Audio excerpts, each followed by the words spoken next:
All right, history of bisphosphonates part 3. Please pause the video and read this disclaimer in full. In short, this is not medical advice.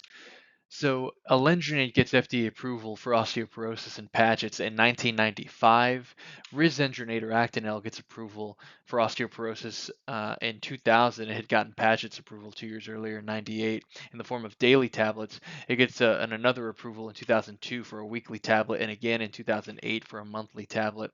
Then next we've got zoledronic acid coming in with approval in 2001 with a labeled indication for hypercalcemia of malignancy as Zometa, and then it got a separate label in 2007 for the product known as Reclast for the treatment of osteoporosis. And lastly, in the turn order, we've got abandronate getting FDA approval in 2003. So there's a lot of potato action going on here. I'm not going to get into the detail of all the in-class differences, but I will leave you with this, which is a graph of the use of a word over time, particularly comparing etidronate and alendronate. And you can clearly see that as alendronate becomes more popular, etidronate stagnates and then loses favor. And you can pause here for some comparison between all the classes. The reason this happened is because these so-called second generation bisphosphonates, these last five on this table, contain a nitrogen in their side chains, which makes them much stronger and safer.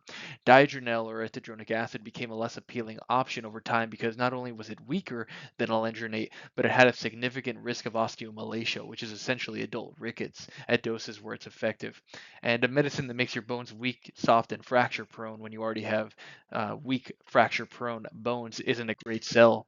So I'd like to thank you all so much for watching this series. I had a lot of fun making it and learned a lot of great fun facts I was unaware of.